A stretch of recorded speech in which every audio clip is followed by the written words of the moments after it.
वेंकटाद्रि समं स्थानं ब्रह्मांडे नास्ति किंचनात् वेंकटेश समो देवो न भूतो न भविष्यति श्री वेंकटाचल क्षेत्रम वेंकटेश्वर स्वामी वारु श्री వైఖానస భగవచ్శాస్త్ర ప్రకారం పంచబేరాలుగా తిరువారాధన జరుగుతుంది.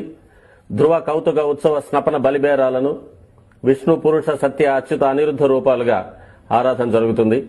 వీరు కౌతుక బేరం భోగ శ్రీనివాసమూర్తి. ప్రతిరోజు ఉదయం తోమాల సేవలో పాలు కుంకుమ పువ్వు అభిషేకం జరుగుతుంది. వీరికి రాత్రి ఏకాంత సేవలో పవ్వళింపు సేవకు వేయించేస్తారు. ప్రతి బుధవారం మూడువర్లకు ప్రతినిధిగా బంగారు వాకిల్లో సహస్ర కలశాభిషేకం జరుపుకుంటారు. సుమారు 1500 సంవత్సరాల ముందు పల్లవ మహారాణి సమర్పించిన వెండి బింబము భోగ శ్రీనివాసమూర్తి. ధ్రువబేరం మూల విరాట్